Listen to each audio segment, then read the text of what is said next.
Billionaire, divorced for 2 years, froze on the plane. When he saw his ex-wife with twin babies, before we begin, drop a comment telling us which city you're watching from. And once the story ends, don't forget to rate it from 0 to 10. Oh, and make sure to follow our channel for more stories like this. Now, sit back and enjoy every detail. The San Francisco International Airport terminal buzzed with the familiar chaos of departing travelers, but Lachlan Pierce moved through it like a man immune to disorder. At 39, his 6'3" frame commanded attention even in a crowd of business travelers.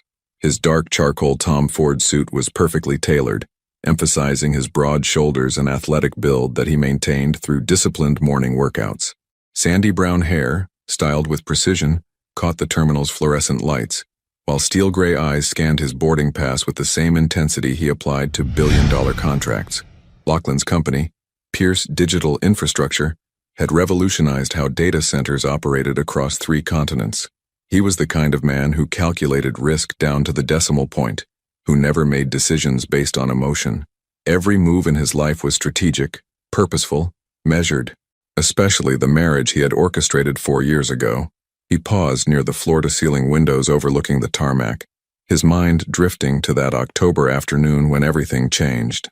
The media had been relentless about his playboy billionaire image, and his board of directors had grown increasingly concerned about public perception affecting their government contracts. The solution had come to him with crystalline clarity during a late-night strategy session: marriage. But not the messy, unpredictable kind that destroyed fortunes and ruined careers. A contract marriage, clean, professional, beneficial to both parties. The woman he had chosen was sitting 3 desks away from his corner office every day. Alawan Hart, his executive assistant for 2 years. 28 years old, with porcelain skin that seemed to glow against her auburn hair, which she always wore in a sleek, low bun. Her emerald eyes held an intelligence that impressed him, and a sadness she tried to hide behind rimless glasses. She dressed in muted colors: charcoal blazers, navy dresses, cream blouses, always professional, never drawing attention to her naturally graceful figure. Alawan was drowning in student debt from her MBA at Stanford, working 16-hour days to afford her mother's cancer treatments. She was brilliant with logistics, anticipating his needs before he voiced them, managing his impossible schedule with quiet efficiency. But more than that, she was safe. She wouldn't expect romantic gestures or emotional declarations. She understood business. The proposal had been delivered in his office on a rainy Thursday afternoon, presented like any other contract negotiation. "I need a wife for 2 years," he had said, not looking up from his laptop screen. "The board wants stability. The media wants a story. You need financial security." Alawan had frozen in the doorway, a stack of quarterly reports in her hands. "I'm sorry, what?" "A contract marriage. 2 years. You'll receive a signing bonus of $200,000, plus a monthly allowance of $50,000. In exchange, you'll attend social functions, manage my public schedule, and maintain the appearance of a committed relationship. No emotional complications. No expectations beyond what's outlined in the agreement." He had finally looked up then, noting how her grip tightened on the reports, how her breathing became shallow, but her voice remained steady when she spoke. "And after 2 years, clean divorce. You keep everything you've earned plus a completion bonus of $500,000. You'll have enough to start over anywhere you want." The silence had stretched between them for nearly a minute. Outside, San Francisco's autumn rain drummed against the windows of the 40th floor. "I need time to think," she had whispered. "Of course. Take the weekend." She had returned Monday morning with her answer: yes. Now, standing in the airport terminal, Lachlan's jaw tightened as he remembered how perfectly the arrangement had worked. Too perfectly. The media loved Alawan's grace and intelligence. His board approved of her stabilizing influence. Business partnerships flourished under his new committed family man image. But somewhere between the carefully choreographed public appearances and the private moments when they shared the same penthouse space, the lines had blurred. Not in the contract. That remained crystal clear, but in the silences during their morning coffee routine, in the way she would brush his shoulder when adjusting his tie before important meetings, in the nights when professional distance collapsed entirely, those nights when she would appear in his bedroom doorway, illuminated by the hallway light, her hair loose around her shoulders and uncertainty in her eyes, when their carefully maintained boundaries dissolved in heated whispers and desperate touches, when she would curl against him afterward, her breathing gradually slowing, and he would lie awake studying the curve of her spine, fighting the urge to say words that weren't in their contract. Words like, stay. Words like, I love you. But he never said them. Vulnerability was weakness, and weakness was dangerous. So he perfected the art of tenderness without commitment, of passion without promises. And Elowen learned to leave his bed before dawn, maintaining the fiction that nothing had changed between them, except everything had changed. For both of them. The final months of their agreement had grown increasingly strained. Elowen began working later, arriving home after he was already asleep. She stopped lingering in his study when he was reviewing contracts. The easy conversation during their public appearances became forced, mechanical. He told himself it was better this way, cleaner, more professional. But when she had approached him 3 weeks before their contract expired, requesting an immediate divorce and termination of their agreement, the ground had shifted beneath his feet. I can't do this anymore, she had said, standing in his office with the same quietly desperate composure she'd worn when accepting his proposal. I'm resigning my position effective immediately. The divorce papers are already prepared. Elowen, we agreed to 2 years. I've fulfilled my obligations. The completion bonus isn't necessary. I need to leave. He had wanted to ask why, wanted to demand an explanation, wanted to confess that the thought of her leaving felt like suffocating. Instead, he had nodded curtly and signed the papers. 3 days later, she was gone. No forwarding address, no contact information. Even her mother had moved, leaving no trace of where Elowen Hart had disappeared to. For 2 years, Lachlan had told himself he was relieved. The arrangement had served its purpose. His reputation was solid, his business stronger than ever. His life returned to its previous order and control. But late at night, in the penthouse that felt too large and too quiet, he knew he was lying to himself. Now boarding first-class passengers for Flight 447 to London Heathrow, the gate agent announced, pulling Lachlan from his memories.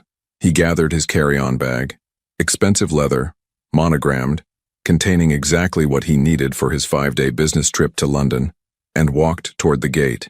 This was routine, first-class travel, luxury accommodations, high-stakes negotiations.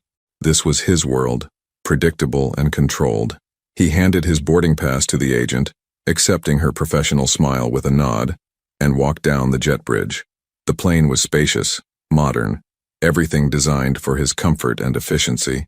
He found his seat, 1A, as always, and settled in, already mentally reviewing his presentation for tomorrow's infrastructure summit. The flight attendant offered champagne, which he declined in favor of sparkling water. He opened his laptop, preparing to use the flight time productively. Around him, other first-class passengers settled into their seats, business travelers like himself, a few families beginning luxury vacations. But as he waited for takeoff, something made him glance across the aisle. His blood froze. Elowen Hart sat 3 rows ahead, her auburn hair now falling in soft waves to her shoulders instead of the severe bun he remembered. She wore a simple cream sweater and dark jeans, casual in a way she'd never been during their marriage, but it was unmistakably her. The elegant curve of her neck, the way she tucked a strand of hair behind her ear, the careful grace of her movements. And in her arms she held 2 babies, twin infants perhaps a year old with sandy brown hair that caught the cabin lights in a way that made Lachlan's heart stop completely. One baby, a boy based on his blue outfit, was sleeping peacefully against her shoulder. The other, a girl in pink, was gazing around the cabin with wide, curious eyes. Gray eyes. Steel gray eyes that looked exactly like Lachlan's own. The mathematical precision that governed his life performed a calculation that shattered his world. 2 years since their divorce, plus 9 months. The timeline was perfect, devastating, absolute. Elowen must have felt his stare because she turned slightly, her emerald eyes meeting his across the cabin. For a moment that lasted forever, neither of them moved. No surprise crossed her features. Only the quiet resignation of someone who had always known this moment would come eventually. Then she turned away, adjusting the sleeping boy in her arms, and Lachlan realized he couldn't breathe. His children, his son and daughter, 15 months old, according to his brutal mental arithmetic, walking, probably saying their first words, learning to explore the world. And he had missed every moment. The plane began to taxi toward the runway, but Lachlan couldn't focus on anything except the woman across the aisle who was gently bouncing one baby while the other dozed. Elowen, who had vanished from his life carrying the most precious secret in the world. As the aircraft lifted into the sky above San Francisco, carrying him toward a confrontation he'd never planned for, Lachlan Pierce, the man who calculated every risk, who controlled every variable, finally understood what it meant to have no control at all. What would you do if you discovered that the person you let slip away was carrying the future you didn't even know you wanted? The altitude stabilized at 37,000 feet, but Lachlan's world remained in free fall. He stared at his laptop screen, the same quarterly projection spreadsheet open for 20 minutes without a single number registering. Every few seconds, his eyes drifted to the seats ahead, where Elowen was quietly entertaining the twins. The little girl, his daughter, had begun to fuss, and Elowen's response was immediate and instinctive. She shifted the sleeping boy to one arm, while producing a small stuffed elephant from her carry-on bag. The girl's face lit up with pure joy, tiny hands reaching for the toy with the kind of uninhibited happiness that Lachlan had forgotten existed. Watching Elowen with their children was like witnessing a person he'd never met. Gone was the controlled professional woman who had managed his schedule with military precision. This Elowen moved with maternal grace, her voice soft as she whispered to the babies, her smile genuine in a way it had never been during their marriage. She looked free. The boy stirred, blinking awake with gray eyes that were unmistakably Pierce family genetics. Lachlan's throat constricted as he watched his son, look around with curious intelligence before settling back against his mother's shoulder with complete trust. Their names. He didn't even know their names. A flight attendant approached Elowen's seat. "Can I help with anything? Perhaps a bottle warming?" "No, thank you. They're fine for now." Elowen's voice carried the same measured politeness he remembered, but underneath was a weariness that hadn't been there before, the kind of bone-deep exhaustion that came from raising two children alone. Alone, because he hadn't known they existed. Lachlan's hands clenched into fists. The rage building in his chest wasn't entirely directed at Elowen, though a significant portion was. How could she have kept this from him? How could she have disappeared, knowing she was carrying his children and never said a word? But the larger portion of his anger was reserved for himself, for the man who had been so terrified of vulnerability that he'd driven away the only woman who had ever mattered, for the coward who had hidden behind contracts and control instead of admitting that somewhere between their first business meeting and their last night together, he had fallen completely, desperately, in love. The cabin lights dimmed as the flight settled into its long journey across the Atlantic. Around them, passengers began settling in for sleep or quiet entertainment. Lachlan watched Elowen check her watch, then carefully arrange pillows and blankets to create a comfortable space for the twins. Her movements were efficient, but gentle, clearly practiced. She was a good mother. Of course she was. Elowen had always been nurturing beneath her professional exterior. He remembered how she would stay late to help overwhelmed junior associates, how she'd personally coordinate care packages for employees' sick family members, how she'd quietly paid for the office janitor's son's medical bills without telling anyone. The boy, who looked so much like Lachlan it was startling, began to whimper. Elowen immediately shifted, lifting him to check his diaper before realizing he was simply hungry. She glanced around the first-class cabin, clearly calculating whether she could nurse discreetly without disturbing other passengers. Lachlan found himself half rising from his seat before catching himself. What was he going to do? Offer help? He had no idea how to care for infants.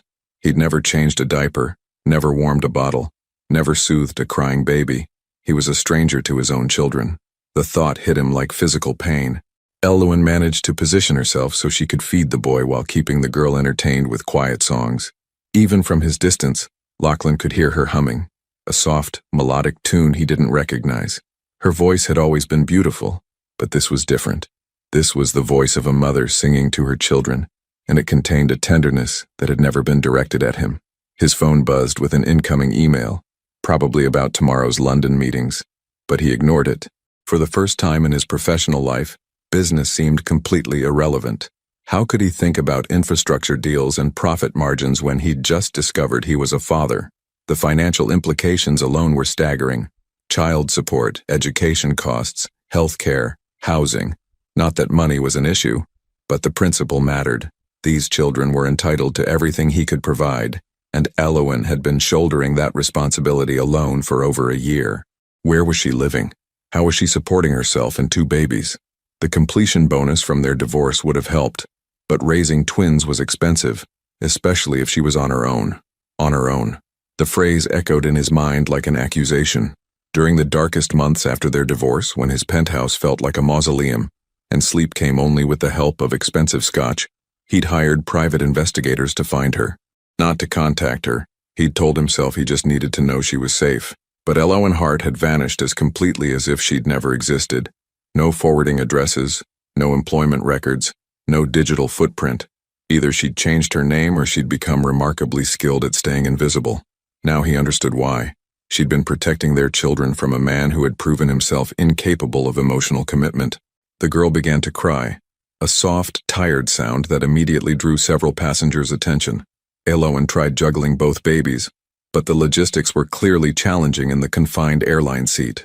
She looked exhausted, overwhelmed, and utterly alone.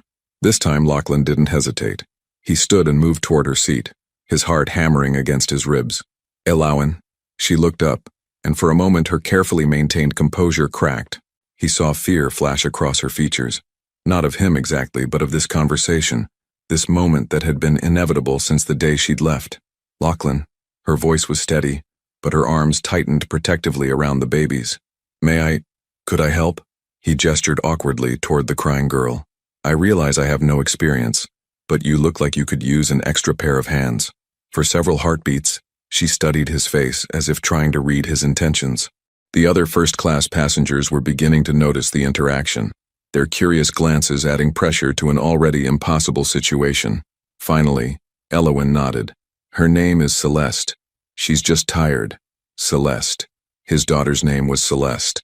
The name felt like a gift and a wound simultaneously. And him?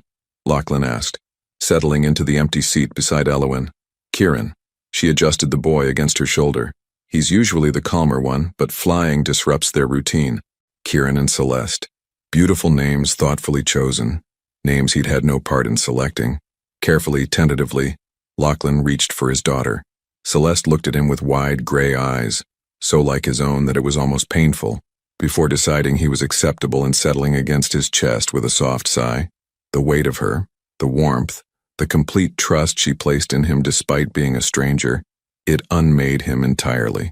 This small person was half of him, created from his DNA, and she was perfect in a way that made his throat close with emotion. She likes you, Elowen observed quietly, and there was something complicated in her voice. Sadness, maybe, or regret. They're beautiful, Lachlan managed, his voice rougher than intended. Absolutely beautiful. They're good babies. Curious, smart.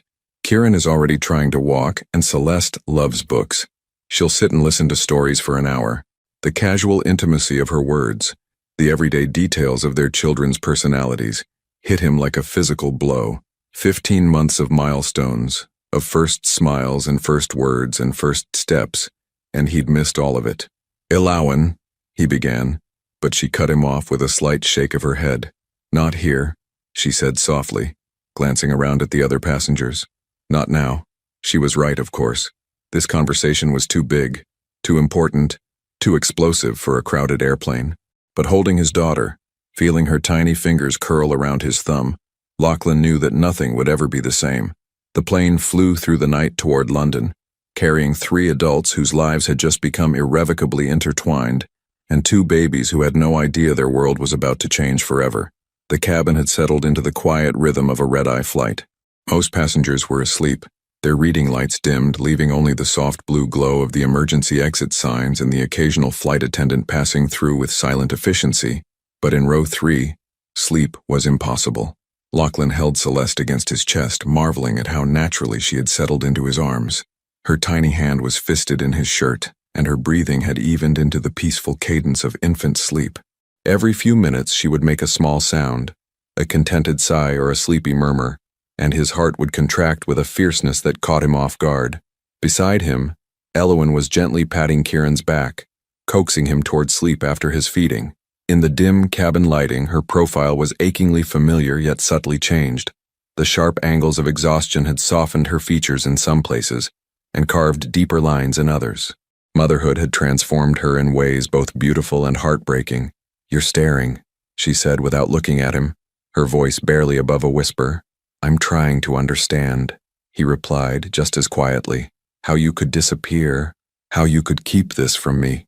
Elawan's hand stilled on Kieran's back. For a long moment, the only sounds were the airplane's engines and the soft whisper of climate control. "You really want to have this conversation now?" she asked, finally turning to look at him. In the low light, her green eyes seemed luminous, but there was steel underneath. "Here? I want to understand why my children don't know me." Something flickered across her face. Pain, maybe, or anger. "Your children?" The words were soft but pointed. 15 minutes ago, you didn't even know they existed. Because you never told me. Because you never gave me a reason to think you'd want to know." The accusation hung between them like a challenge. Lachlan felt his jaw tighten, his instinctive defensiveness rising.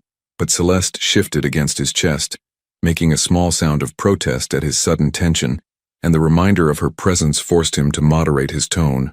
"That wasn't your decision to make," he said carefully. Elawan's laugh was bitter and barely audible. "Wasn't it? Lachlan, in 4 years of working together and 2 years of marriage, you made it abundantly clear that emotions were inconvenient, that feelings were weakness. Do you honestly think I could have come to you, pregnant and terrified, and expected compassion?" The words hit him like physical blows, each one landing with devastating accuracy, because she was right, and they both knew it. "I found out I was pregnant 3 weeks after I left," she continued, her voice growing quieter as the admission cost her. "I was living in my car, eating ramen noodles for every meal, trying to figure out how to start over, and I was carrying twins from a man who had never once told me he cared about me." Living in her car. The image of Elawan, brilliant, graceful Elawan, homeless and pregnant, made his stomach lurch with shame. "You could have called. Could have what?" Her eyes flashed. "Could have come crawling back to ask for help from the man who treated our entire relationship like a business transaction. Could have given you another contract to manage, another problem to solve with money." Kieran stirred at the slight rise in her voice, and she immediately gentled her tone, resuming the soothing back pats. "I'm sorry, sweetheart," she murmured to the baby. "Mama's okay." The endearment, spoken with such natural love, cut through Lachlan's defensiveness more effectively than any argument could have. This woman had spent 15 months caring for his children alone, had built a life and a bond with them that he couldn't even comprehend. "Where have you been living?" he asked quietly. Elawan hesitated, as if debating whether to answer. "Portland. I have a small apartment above a bookstore. The owner, Mrs. Chen, has been incredibly kind. She lets me bring the babies to work sometimes." "You're working in a bookstore?" The question came out more incredulous than he'd intended. "Is that beneath me?" Her tone was sharp again. "Sorry if it's not impressive enough for the ex-wife of Lachlan Pierce. That's not what I meant." He shifted Celeste more securely, noting how she instinctively curled closer to his warmth. "You have an MBA from Stanford. You could be running companies. With what childcare? What references?" Elawan's voice carried the exhaustion of someone who had fought battles he couldn't imagine. "I left our marriage with nothing but what was in our agreement. No work history I could claim. Being your wife doesn't exactly translate to a resume. And finding employment that pays enough to cover childcare for twins while being flexible enough to accommodate their needs. It's not as simple as you might think." The picture she was painting was devastating. While he'd been building his empire larger, expanding to new markets and breaking profit records, the mother of his children had been struggling to afford groceries.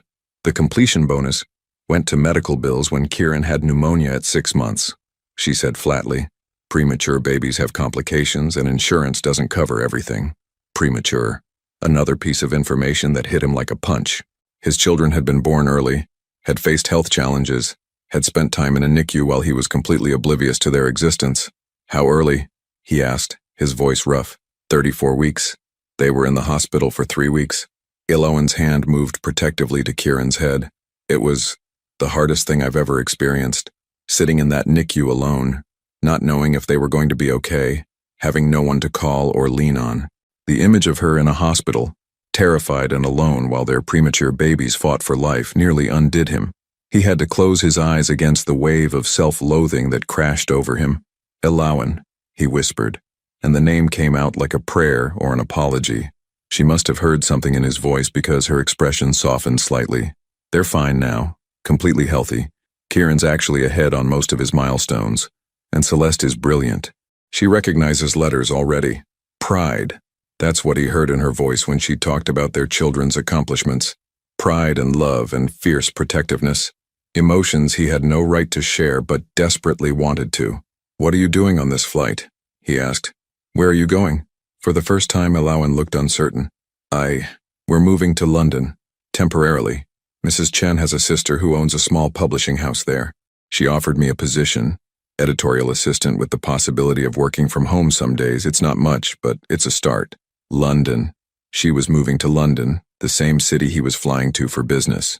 The coincidence seemed impossible, but then again, fate had already proven it had a twisted sense of humor. For how long?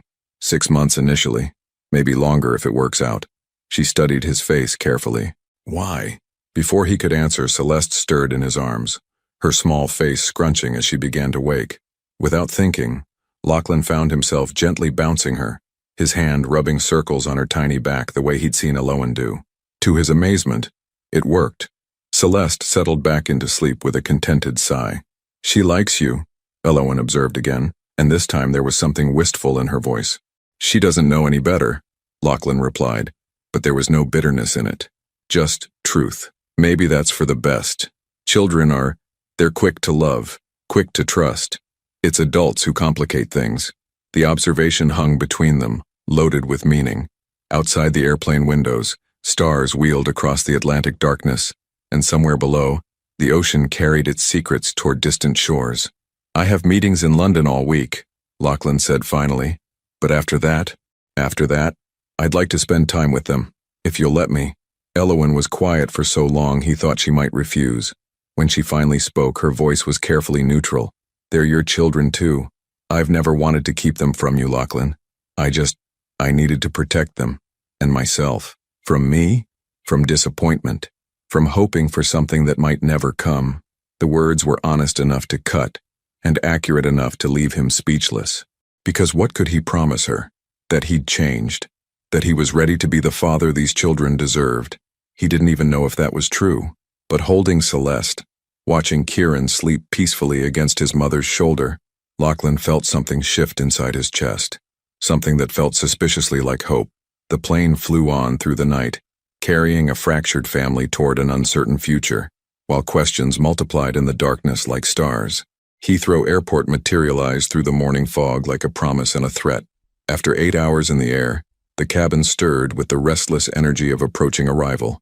Passengers stretched, gathered belongings, and prepared for the chaos of customs and baggage claim. But Lachlan felt suspended in time, reluctant to break the fragile bubble of intimacy that had formed around his makeshift family.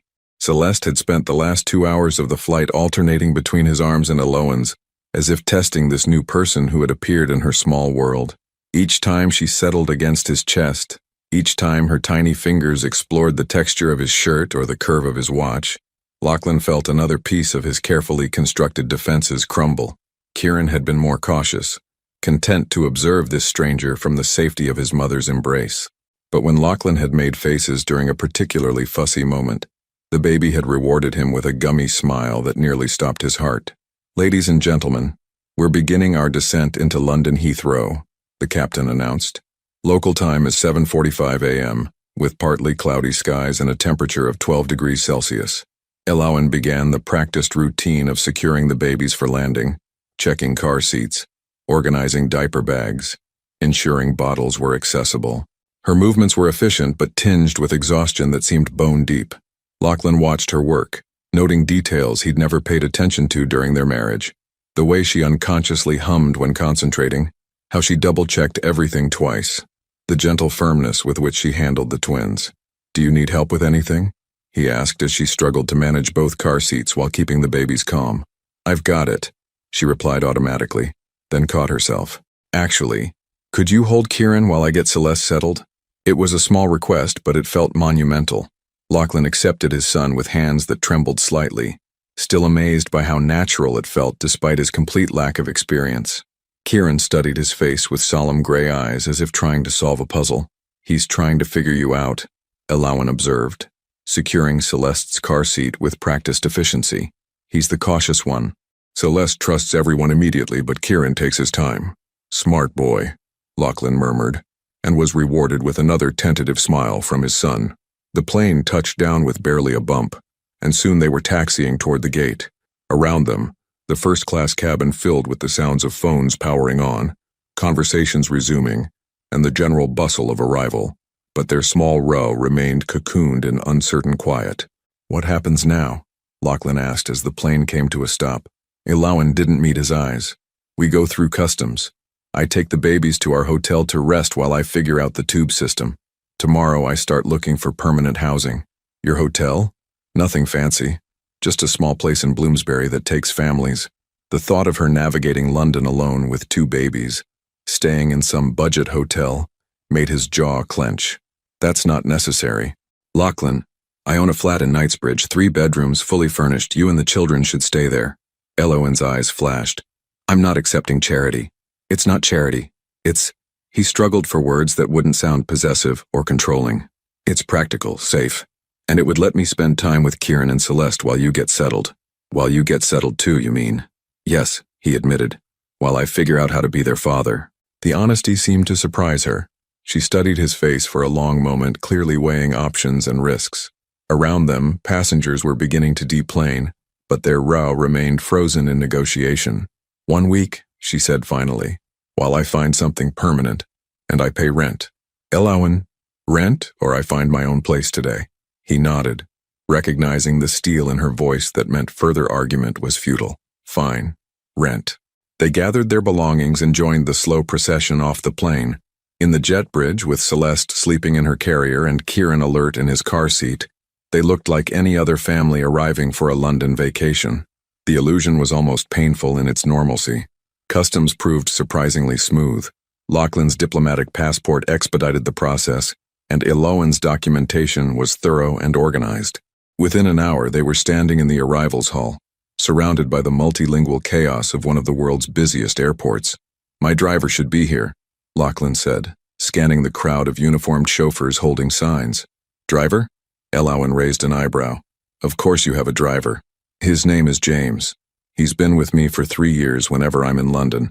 Very discreet, excellent with unusual situations." Before she could ask what that meant, a tall, silver-haired man in an impeccable Navy uniform approached them. James had the bearing of former military and eyes that missed nothing, but his expression remained perfectly neutral as he took in the scene. "Mr. Pierce," he said with a slight bow, "welcome back to London. James, I'd like you to meet Elowen Hart and—" Lachlan hesitated, realizing he'd never introduced his children to anyone before.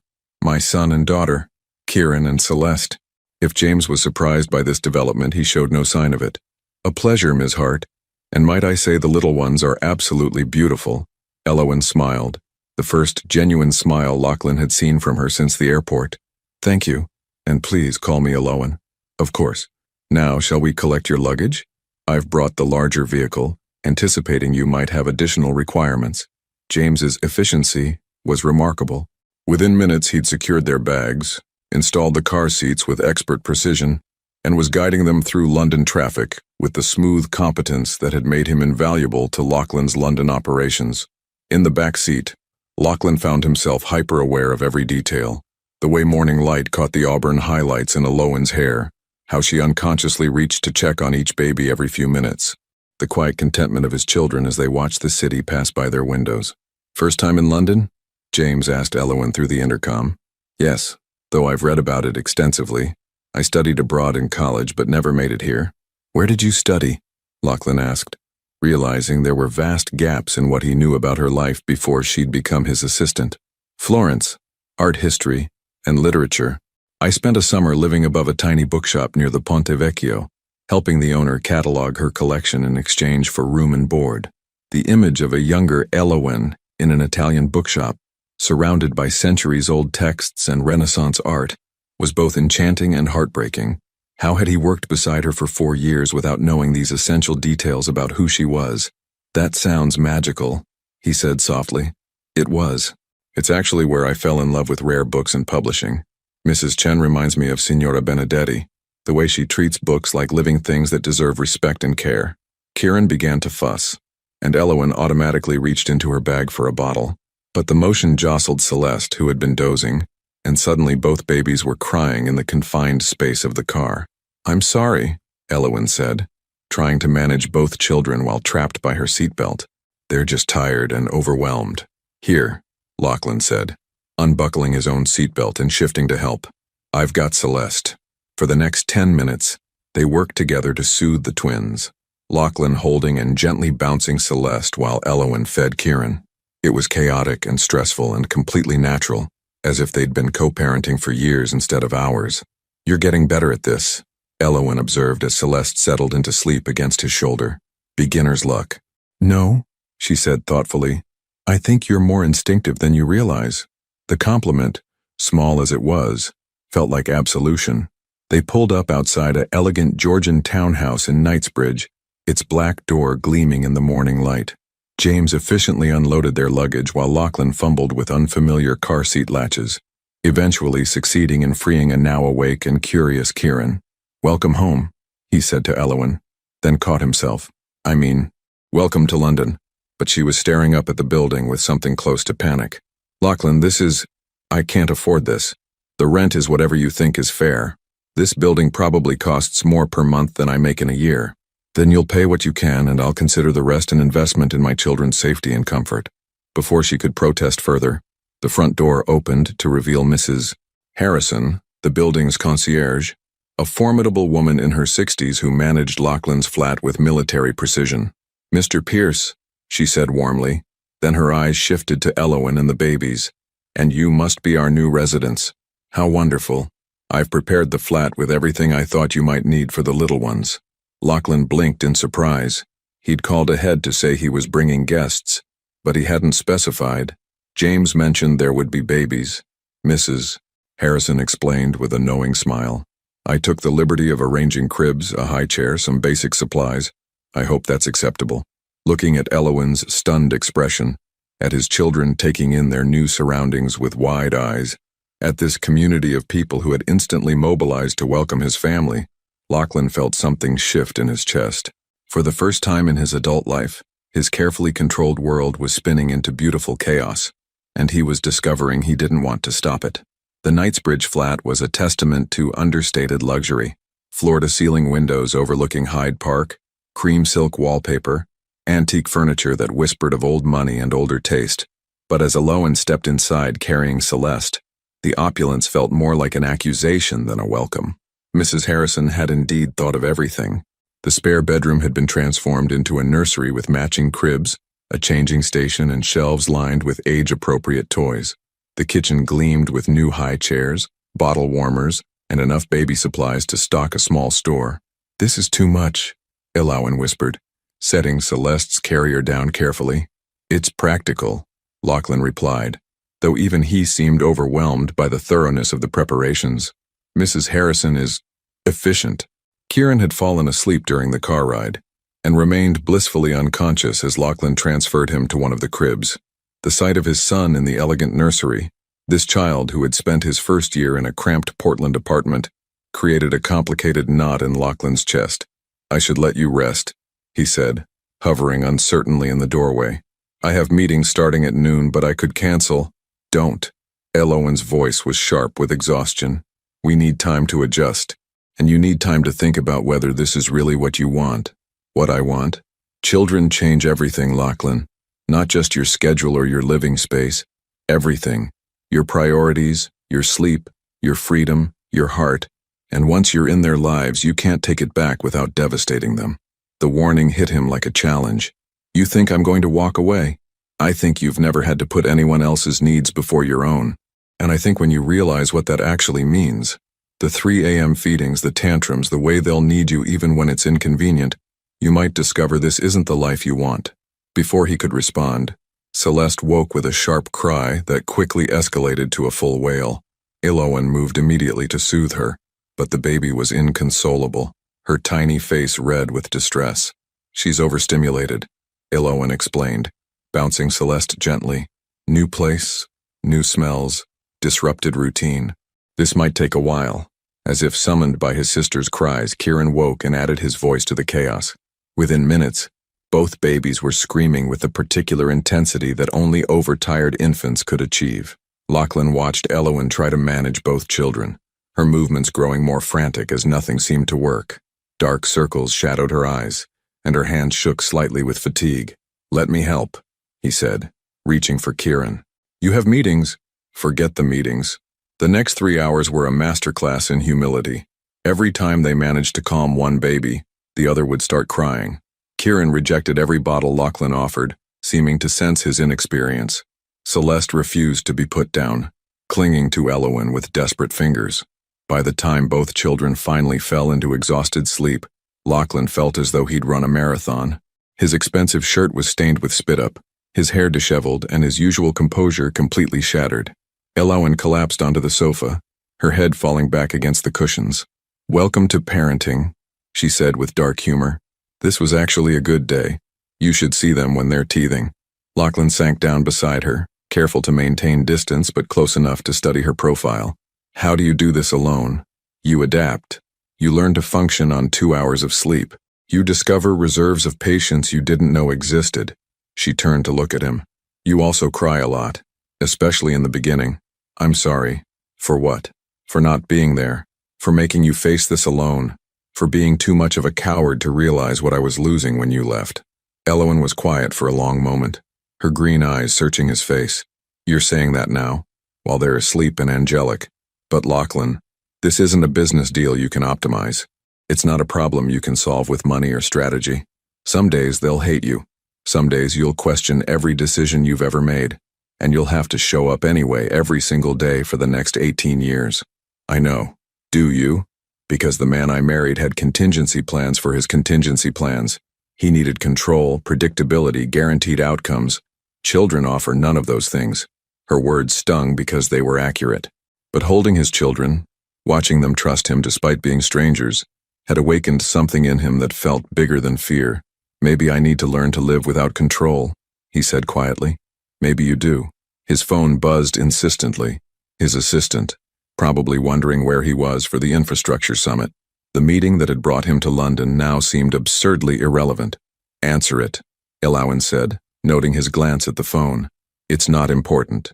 "Your entire empire is built on meetings like this being important. My empire can wait." Something shifted in her expression. Surprise, maybe, or the beginning of hope. But before she could respond, a sharp knock at the door interrupted them. Lachlan frowned, checking his watch. Mrs. Harrison wouldn't disturb them without calling first, and he wasn't expecting anyone. The knock came again, more insistent. Lachlan moved to answer it, but froze when he heard a familiar voice calling through the door. "Lachlan, I know you're in there. We need to talk." Elowen sat up straighter. "Who is that?" Lachlan's jaw clenched. "Victoria Ashworth, my former business partner." "Former? We ended our partnership 6 months ago. She also..." He hesitated, the admission awkward. "We had a brief relationship after you left. It didn't end well." The knocking became pounding, accompanied by Victoria's voice rising with frustration. "Lachlan Pierce, open this door right now or I'm calling the tabloids about your mysterious family." Elowen went pale. "She knows about the children? I don't know how she could..." "Lachlan!" Victoria's voice carried the edge of hysteria. "I saw the photos from Heathrow. You and some woman with babies. After everything you put me through, after you told me you were incapable of commitment. You have children." The babies stirred at the shouting, Kieran beginning to whimper. Elowen immediately moved to comfort him, but her eyes were wide with panic. "Make her leave," she whispered urgently. Lachlan moved toward the door, his mind racing. Victoria Ashworth was brilliant, vindictive, and well-connected. If she'd seen them at the airport, if she had photographs. "Victoria," he called through the door, keeping his voice level. "This isn't a good time." "Oh, I bet it isn't. You lying, manipulative bastard. Do you have any idea what I went through when you dropped me? The humiliation? And now I find out you've been playing happy families while I..." Her voice broke, and Lachlan realized with sinking dread that Victoria wasn't just angry, she was unhinged. Behind him, both babies were now crying, triggered by the shouting and the tension in the room. Elowen looked trapped, overwhelmed, like she wanted to grab her children and run. "I should go," she said, bouncing Kieran frantically. "Take the baby somewhere safe while you handle this." "No." The word came out fiercer than he'd intended. "You're not running because of her. Lachlan, if this woman has connections to the media, if she can hurt the children, she won't hurt anyone." He moved toward the door with grim determination. "I'll handle Victoria." But as he reached for the handle, Victoria's voice rang out with vicious clarity.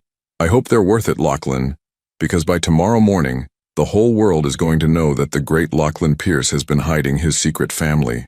The threat hung in the air like poison, and Lachlan realized their fragile peace had just shattered completely. Lachlan opened the door just wide enough to step into the hallway, pulling it shut behind him to shield his family from what was about to unfold. Victoria Ashworth stood before him like a vision from his worst nightmares. Impeccably dressed in a charcoal Armani suit, her platinum blonde hair swept into a perfect chignon, but her usually composed features twisted with rage and something darker. She was beautiful in the way that expensive things were beautiful. Flawless, polished, and utterly cold. Utterly. At 35, Victoria had built her own tech empire through a combination of brilliant strategy and ruthless ambition. She was also the only woman who had ever made Lachlan feel like he was the one being hunted rather than the hunter. Victoria. His voice carried all the authority of a man accustomed to controlling boardrooms and billion-dollar deals. How did you find me? Really? Her laugh was sharp as broken glass. You think you can just disappear with your secret family and I wouldn't notice? I have contacts at every major airport in Europe, Lachlan. Did you honestly think you could waltz through Heathrow with a woman and 2 babies without someone recognizing you? Behind the door he could hear the muffled sounds of crying babies and Elowen's gentle voice trying to soothe them. The contrast between that domestic warmth and Victoria's frigid fury was stark enough to make his chest ache. What do you want? He asked, though he suspected he already knew. Victoria stepped closer and he caught the familiar scent of her perfume, Chanel No. 5, expensive and suffocating. What do I want? I want an explanation. I want to know why you told me you were constitutionally incapable of love, why you said commitment was a weakness you couldn't afford, when apparently you've been playing daddy all along. It's not what you think, isn't it? She pulled out her phone, swiping through photos with vicious satisfaction. Because these pictures tell quite a story. You, looking absolutely besotted with some auburn-haired woman. You, holding a baby like you've done it 1,000 times before. You, playing the devoted family man you swore you'd never be. The photos were damning in their intimacy. Shots of him carrying Celeste through the airport. Of his hand protectively on Elowen's back as they navigated customs. Of his face transformed by an expression Victoria had never seen in all their months together. Tenderness. Where did you get these? Does it matter? What matters is that I trusted you. I believed you when you said you weren't capable of more than what we had. I accepted your limitations, your boundaries, your cold little arrangement because I thought that was just who you were. Her voice cracked slightly. But it wasn't, was it? You were perfectly capable of love. You just weren't capable of loving me. The accusation hit closer to home than he cared to admit. His relationship with Victoria had been convenient, mutually beneficial, and ultimately hollow. She'd been brilliant and beautiful and everything that should have been perfect for a man like him. But she'd never been Elowen. Victoria, what we had was what? A mistake? A placeholder? God, I feel like such a fool. She laughed bitterly. Do you know what I've been through these past 6 months? The humiliation of being dropped by the great Lachlan Pierce? The whispers in boardrooms about what I must have done wrong to lose you? I never meant for you to be humiliated. No, you just meant for me to be convenient. Available when you needed a +1. Absent when you didn't want complications. Just like you did with her, I'm guessing. Victoria's eyes glittered with malicious intelligence. Because that's your pattern, isn't it? Keep women at arm's length, use them for what you need, then discard them when they become inconvenient. You don't know anything about Elowen. Elowen. Victoria repeated the name like it tasted bitter. Pretty name. Very ethereal. And those babies. They're yours, aren't they? I can see it in your face, in the way you held them. When did this happen? Was she pregnant when you were still with me? No. The word came out sharp as a blade. Elowen and I, it's complicated. Oh, I'm sure it is, but here's what's not complicated. Those photos, the story they tell, and the fact that by morning, every tabloid in London is going to have them. Lachlan felt ice settle in his veins. You wouldn't. Wouldn't I? Victoria's smile was predatory. You have no idea what I'm capable of when I've been betrayed, Lachlan. You think you know me because we shared a bed for 6 months? You don't know me at all. The door behind him opened slightly, and Elowen appeared in the gap, Kieran in her arms and exhaustion written across her features. Lachlan, I'm sorry to interrupt, but Celeste won't stop crying and I think she's running a fever. Victoria's eyes zeroed in on Elowen with laser focus, taking in every detail. The natural beauty that needed no enhancement, the maternal grace, the way she looked at Lachlan with a combination of trust and wariness that spoke of complicated history. So you're the famous Elowen, Victoria said with false sweetness. The woman who managed to accomplish what no one else could. turning the ice-cold Lachlan Pierce into a devoted father. Elowen's arm tightened protectively around Kieran. "I'm sorry. I don't believe we've been introduced. Victoria Ashworth, Lachlan's former business partner." The pause was deliberate and loaded with implication.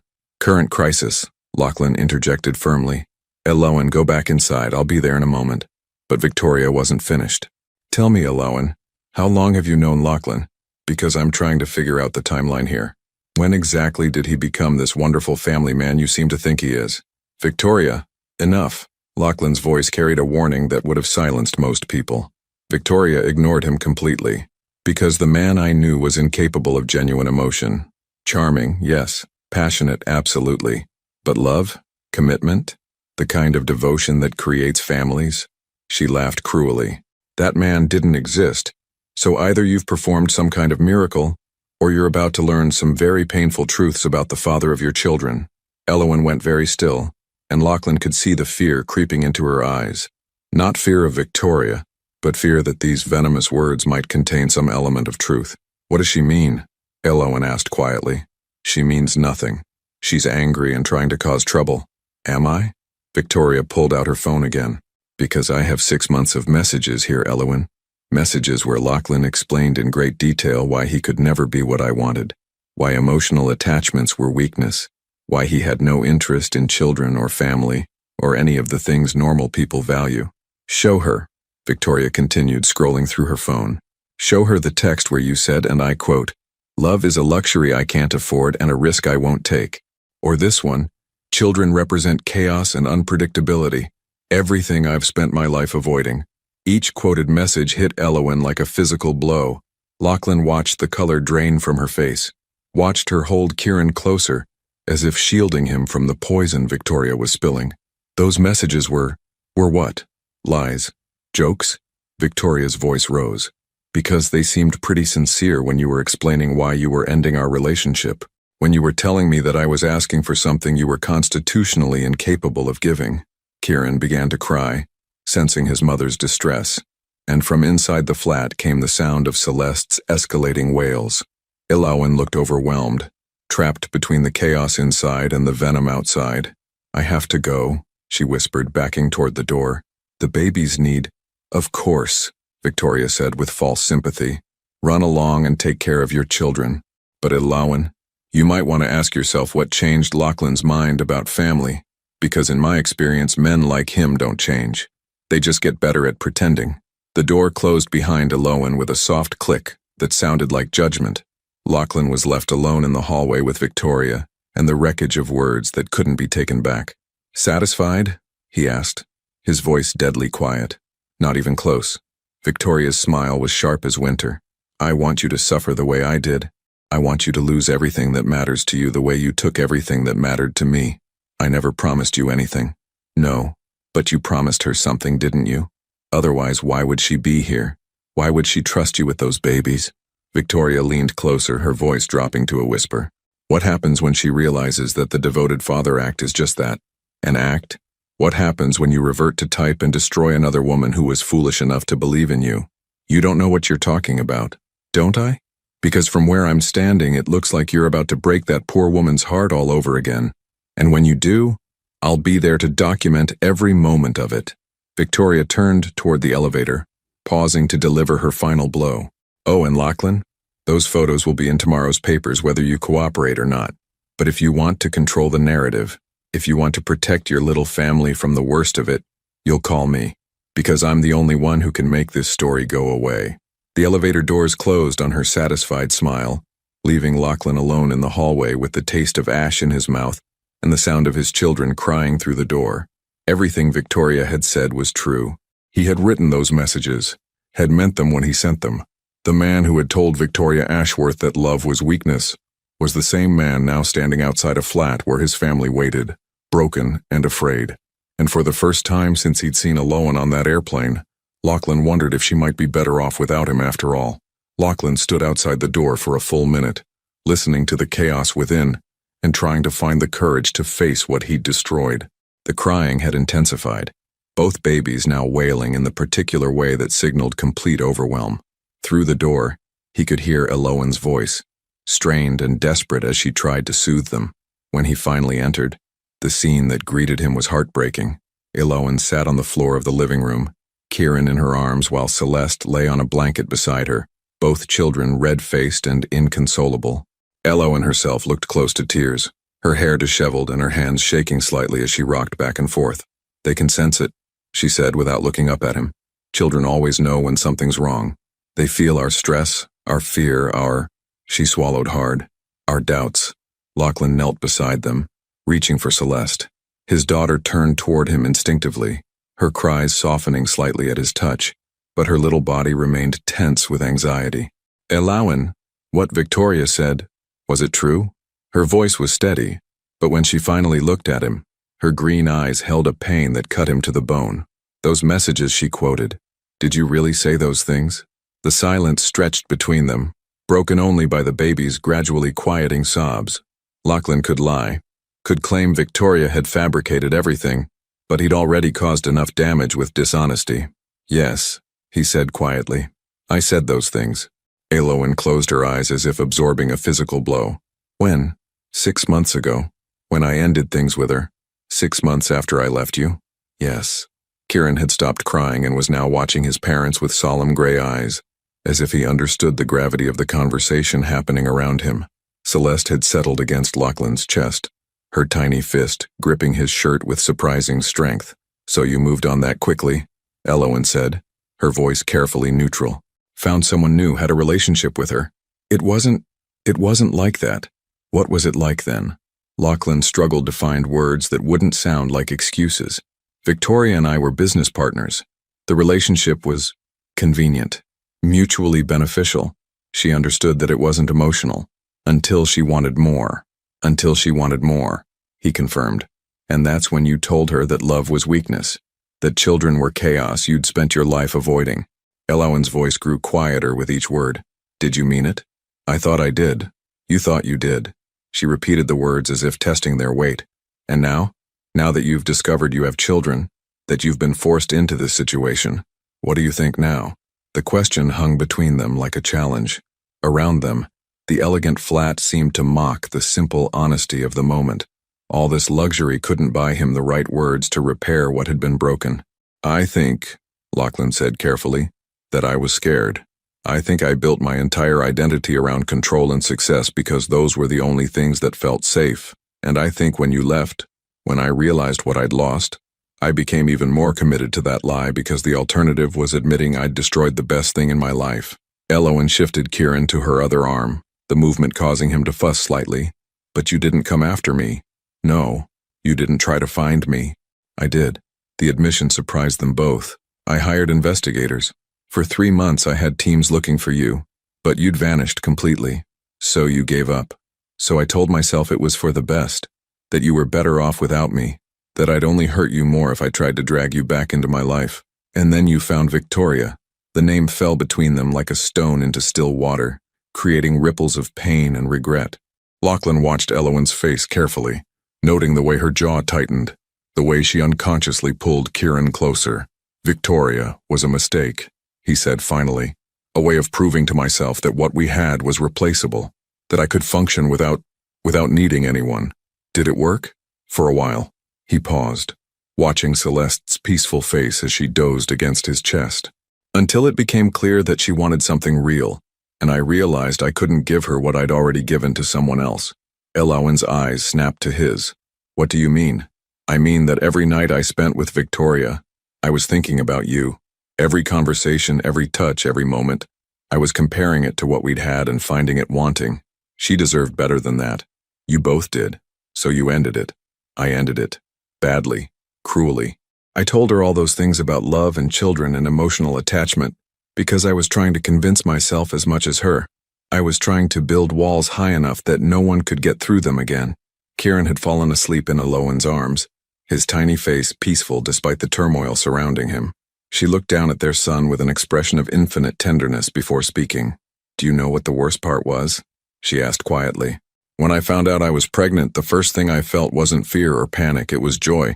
Pure, overwhelming joy because I was carrying your children, because some part of you would always be with me."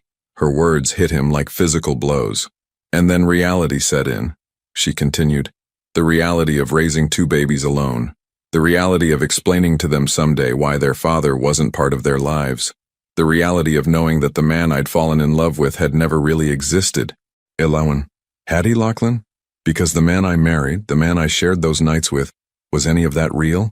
Or was I just another convenient arrangement? Another way for you to maintain your image while keeping your heart safely locked away? The question stripped away every defense he'd ever built, every carefully constructed wall between his public persona and his private truth. In her eyes, he saw not accusation but genuine confusion, as if she truly didn't know whether their entire relationship had been a performance. It was real, he said, his voice rough with emotion. God, Elowen, it was the most real thing in my life. Those nights, those moments when you would look at me like I was worth something, that was the only time I ever felt like myself. Not the CEO, not the billionaire, not the man everyone expected me to be. Just me. Then why did you let me go? Because I was terrified. The admission cost him everything. Because loving you meant risking everything I'd built, everything I thought I was. And I was too much of a coward to take that risk. Elowen was quiet for a long time, rocking Kieran gently while she processed his words. When she finally spoke, her voice was barely above a whisper. I used to lie awake in that hospital when the babies were in the NICU, imagining what would happen if you walked through those doors. Would you take one look at these tiny, fragile little people and decide they were too much trouble? Would you offer me money to make the problem go away? Or would you— She paused, swallowing hard. Would you fall in love with them the way I had? What do you think now? I think you love them, she said simply. I can see it in the way you hold Celeste and the way you panic when Kieran cries. But Lachlan, loving them isn't enough. Children need consistency, stability, commitment. They need someone who won't disappear when things get difficult. I won't disappear. How can I believe that? How can I trust that this version of you, the devoted father, the man who wants to be part of their lives, isn't just another performance? Another role you're playing until it becomes inconvenient. Before he could answer, his phone buzzed with an incoming call. The name on the screen made his blood freeze. Thomas Blackwell, the most ruthless tabloid editor in London, and a man who had made millions destroying reputations. Elowen saw his expression change. What is it? The story's already starting, he said grimly, declining the call. Victoria wasn't bluffing. As if summoned by his words, his phone began buzzing incessantly. Calls from reporters, texts from his assistant, emails from his publicity team. Within hours, maybe minutes, their private crisis would become public entertainment. Elowen looked down at their sleeping children, her face pale with a new kind of fear. They're going to tear us apart, aren't they? The media, the publicity. They're going to turn our lives into a circus. I won't let that happen. How? How can you stop it? Lachlan looked at his daughter sleeping peacefully in his arms, at his son trusting completely in his mother's embrace, and felt something crystallize in his chest, a clarity he'd never experienced before, a certainty that cut through every doubt and fear. By telling the truth, he said, all of it, before Victoria can twist it into something ugly. Elowen stared at him in shock. You want to go public? Tell them about the contract marriage? About the divorce? About the children? I want to control the narrative before someone else does. I want to protect you and Kieran and Celeste from the worst of it. And what about your reputation? Your business, everything you've built? Lachlan met her eyes, and for the first time since she'd known him, she saw no calculation there, no strategic planning, just raw, honest emotion. None of it matters if I lose you again, he said. None of it matters if my children grow up thinking their father was ashamed of them. Outside, London traffic hummed through the windows, and somewhere in the city, Victoria Ashworth was probably watching the chaos she'd unleashed with satisfaction. But in the quiet of the nursery, surrounded by the evidence of their complicated love, Lachlan Pierce was finally ready to stop hiding from the truth. The press conference was set for the Langham Hotel's grand ballroom, neutral territory that would prevent the media circus from descending on their temporary home. In the 6 hours since Lachlan had made his decision, his publicity team had worked with military precision to arrange what they were calling a personal statement regarding recent speculation. But as Lachlan stood in the hotel's preparation room, adjusting his tie for the third time, he felt none of his usual pre-presentation confidence. This wasn't a business deal or a strategic announcement. This was his life, his family, his heart laid bare for public consumption. Elowen sat in the corner, Celeste sleeping peacefully in her arms while Kieran played quietly with blocks on the carpet. She'd been silent during most of the preparations, speaking only to coordinate childcare arrangements and to request that James bring her something appropriate to wear. The simple navy dress she'd chosen was elegant but understated, nothing that would draw attention away from what needed to be said. "The room is full," Margaret Chen, his head of public relations, announced as she entered. "All major UK outlets, several American networks, and about a dozen international correspondents. They're expecting blood in the water." "Then we won't disappoint them," Lachlan replied grimly. Margaret glanced nervously at Elowen and the children. "Sir, I have to ask one more time. Are you certain about this approach? We could issue a simple statement confirming the children's existence, provide minimal details, and let it die down naturally. This level of disclosure is necessary," Lachlan finished. "Victoria Ashworth has weaponized half-truths and speculation. The only way to disarm her is with complete transparency. And what about Ms. Hart? Have you considered what this exposure will mean for her and the children?"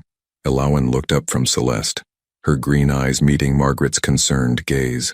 "I've spent 15 months hiding," she said quietly, "from the world, from the truth, from the possibility that my children might never know their father. Maybe it's time to stop running."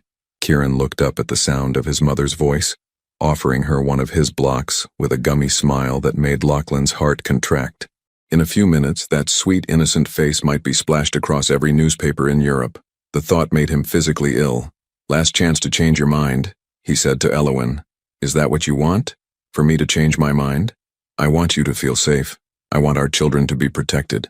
They can't be protected from the truth forever, Lachlan. And maybe it's time for the world to see that even powerful men can be human." Margaret's phone buzzed.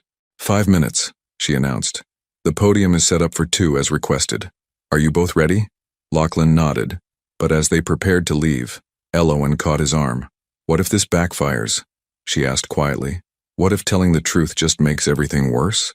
"Then we'll face it together," he replied, and meant it. The ballroom was a sea of camera flashes and expectant faces. Every major media outlet seemed to be represented, their reporters armed with notepads and knowing smirks. In the front row, Lachlan spotted Thomas Blackwell from the mirror, his expression hungry with anticipation. As they took their places at the podium, Lachlan at the microphone, Elowen slightly behind him, the room fell silent with predatory attention. This was the moment everyone had been waiting for, the unraveling of one of Britain's most private billionaires. "Ladies and gentlemen," Lachlan began, his voice carrying the authority of a man accustomed to commanding attention. "Thank you for coming on such short notice. I've called this conference to address recent speculation about my personal life and to set the record straight about matters that have been misrepresented in the press." A hand shot up immediately, but Lachlan held up his own to forestall questions. "I'll take questions after I've made my statement. What I have to say requires context, and I ask for your patience as I provide it." He glanced back at Elowen, drawing strength from her steady presence, then turned back to face the wall of cameras and skeptical faces. 4 years ago, I made a business proposition to my executive assistant, Elowen Hart. I proposed a contract marriage, a legal arrangement that would benefit both of us professionally and financially, with clearly defined terms and a specific duration. The room erupted in murmurs and camera clicks. This wasn't what they'd expected. Most had assumed some sort of secret love affair or hidden scandal. "The arrangement was purely transactional," Lachlan continued, his voice growing stronger. "Ms. Hart needed financial security to handle family medical expenses and student debt. I needed the stability that marriage provided for my public image and business relationships. We agreed to 2 years, after which we would divorce amicably and go our separate ways. But that's not what happened," a reporter called out. "No," Lachlan agreed, "that's not what happened. Because somewhere between the contract signing and the expiration date, something unexpected occurred. I fell in love with my wife." The admission sent a ripple of surprise through the room. This wasn't the cold business story they'd come for. This was personal, raw, human. "The problem," Lachlan continued, "was that I was too afraid to admit it, too terrified of vulnerability to tell the woman I loved how I felt. So I maintained the fiction that our relationship was purely professional, even as we shared moments of genuine intimacy, even as I felt my world shifting around her presence in my life." He paused, swallowing against the tightness in his throat. 3 weeks before our contract expired, Elowen asked for an immediate divorce. She left our marriage, left her job, and disappeared from my life completely. And I let her go because I was too much of a coward to fight for what mattered most. Why are you telling us this now? Thomas Blackwell called out. What's changed? Lachlan looked back at Elowen again, seeing the tears she was trying to hide, the way her hands trembled slightly as she listened to him lay their story bare. What's changed? He said, turning back to the room. Is that yesterday, I discovered that my ex-wife has been raising my children alone for the past 15 months. Twin babies, a son and daughter, who were born after our divorce, who have spent their entire lives not knowing their father existed. The room exploded. Reporters leaped to their feet, shouting questions, camera flashes going off like lightning. The revelation was bigger than anyone had anticipated. Ms. Hart, a voice called out over the chaos. Why didn't you tell him about the pregnancy? Elowen stepped forward to the microphone, her voice soft but clear enough to cut through the noise. Because, she said, I was afraid he would see them as another contract to manage, another problem to solve with money rather than love, and because I couldn't bear the thought of my children growing up feeling like obligations rather than blessings. Are you together now? Another reporter shouted. We're... Elowen glanced at Lachlan, uncertainty flickering across her features. We're learning how to be parents together, learning whether the love we shared was real enough to build a family on. Mr. Pierce, Thomas Blackwell stood, his voice carrying over the crowd. Sources suggest this reunion wasn't entirely voluntary, that you were forced into this situation by circumstance rather than choice. How do we know this isn't just another business arrangement? The question hung in the air like a challenge. This was the moment of truth, the chance to retreat into safe, sanitized responses or to risk everything on honesty. Lachlan looked out at the room full of skeptical faces, then back at Elowen, who was watching him with something like hope in her eyes. You want to know if this is real? He asked, stepping away from the podium to stand beside her. You want to know if my feelings for this woman and our children are genuine? He took Elowen's hand, feeling her fingers tremble in his. 4 days ago, I thought I had everything a man could want. Money, power, success, respect, I thought I was complete. But holding my daughter for the first time, watching my son smile, seeing the woman I love struggle alone with burdens I should have shared, I realized I've been living half a life. His voice grew stronger, more certain. I realized that all the money in the world can't buy you the sound of your child laughing. All the power in the world can't give you the peace of knowing you're exactly where you belong. And all the success in the world means nothing if you're too afraid to admit that you need someone more than they need you.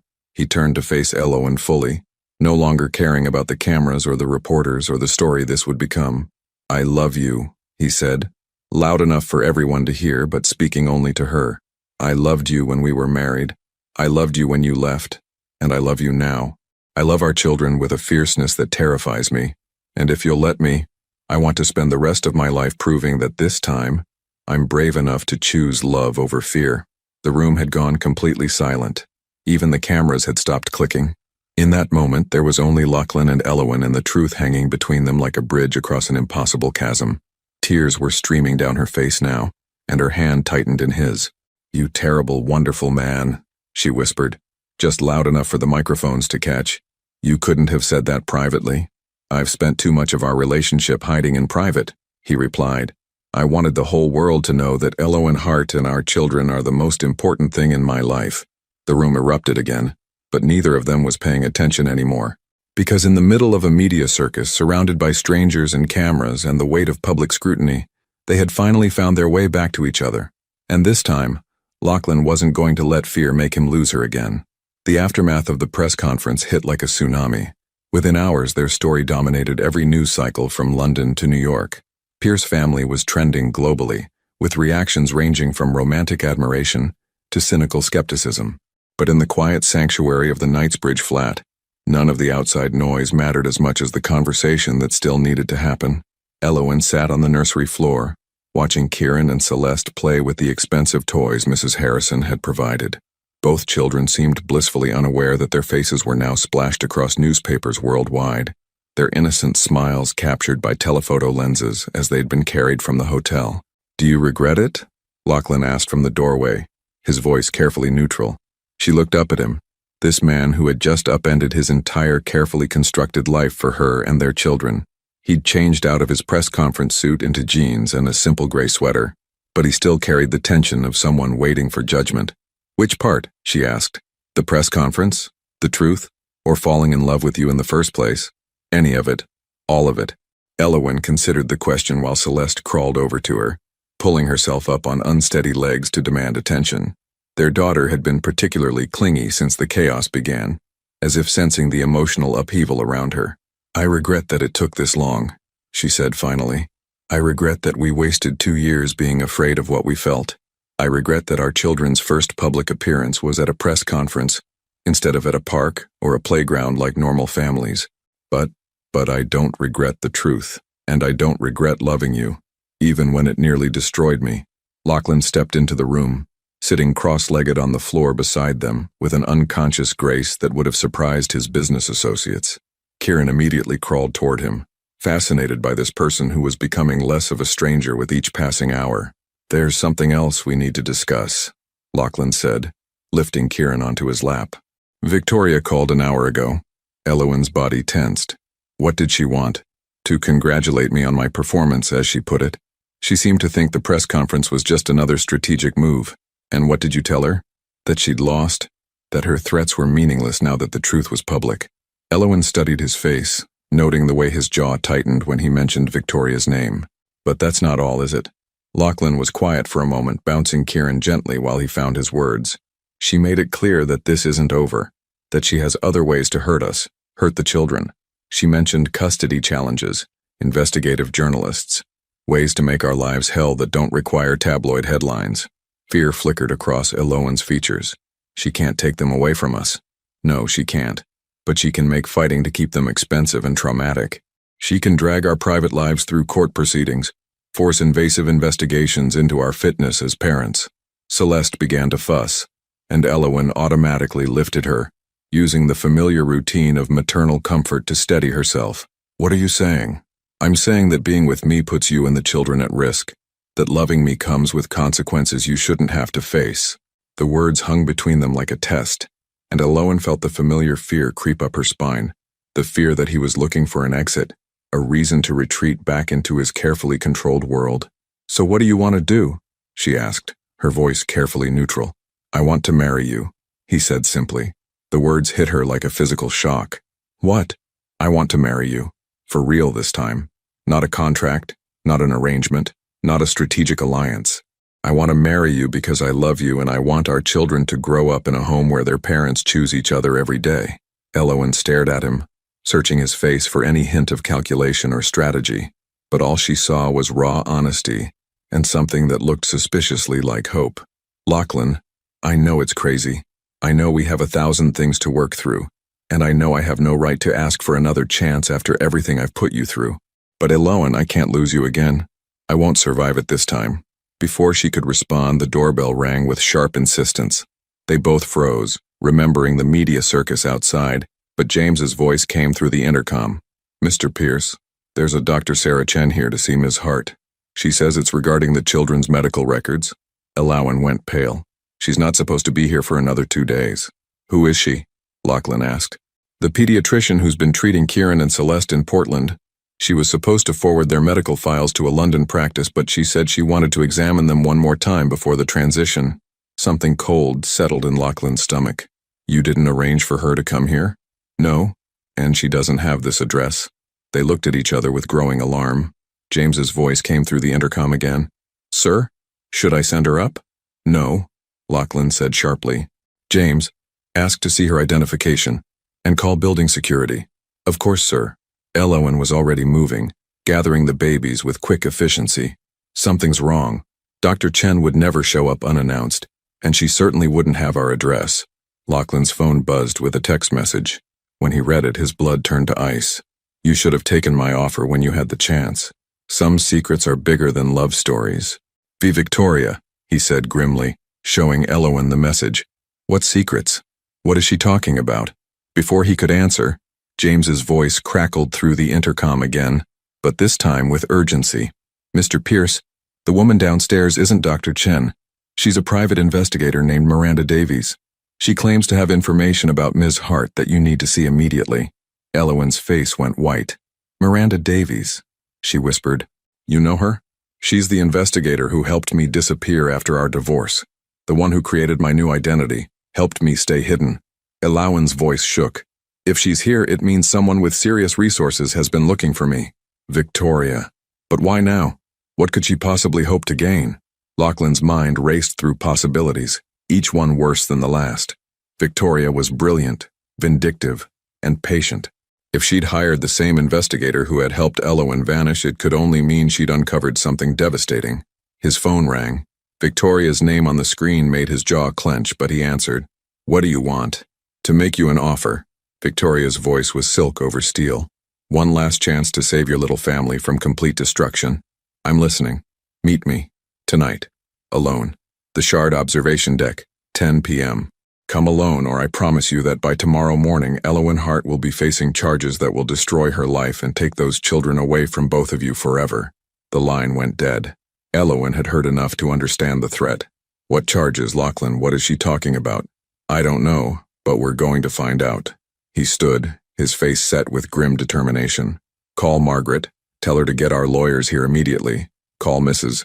Harrison and ask her to arrange security for the building." "Where are you going?" "To end this. Not alone." Elowen stood as well, still holding Celeste. "Whatever Victoria thinks she knows, whatever she's planning, we face it together. Elowen, if she's right, if there are charges, then we'll fight them. Together. But I'm not letting you walk into whatever trap she's set without backup. The children, James and Mrs. Harrison, can watch them for a few hours. They'll be safer here than anywhere else." Lachlan looked at his family, at Kieran reaching for him with complete trust, at Celeste content in her mother's arms, at Elowen standing ready to fight beside him despite every reason to run. "You could leave," he said quietly. "Take the children and disappear again. Miranda Davies could help you. Keep you safe from whatever Victoria has planned. Is that what you want? I want you to be safe. I want our children to be protected. Then stop trying to face this alone." Elowen's voice carried the steel he remembered from their business days, the strength that had first drawn him to her. "We're stronger together, Lachlan. Isn't that what today taught us?" Outside, London glittered in the approaching darkness, full of secrets and shadows and the promise of confrontation. But inside the nursery, surrounded by evidence of their love and their hope for the future, Lachlan and Elowen prepared to face whatever storm Victoria Ashworth had brewing. Because this time, they wouldn't let fear tear them apart. This time, they would choose each other, no matter what the cost. The Shard pierced the London sky like a glass dagger, its observation deck offering a panoramic view of the city sprawling below. At 10 p.m., the tourist crowds had long departed, leaving the space eerily quiet except for the whisper of wind against reinforced glass. Victoria Ashworth stood silhouetted against the glittering cityscape, her platinum hair catching the ambient light as she waited with predatory patience. Lachlan and Elowen emerged from the elevator together, their footsteps echoing in the vast space. They'd left the children with James and Mrs. Harrison, surrounded by security that would make Fort Knox envious. But no amount of protection could shield them from whatever truth Victoria was about to unleash. "I told you to come alone," Victoria said without turning around.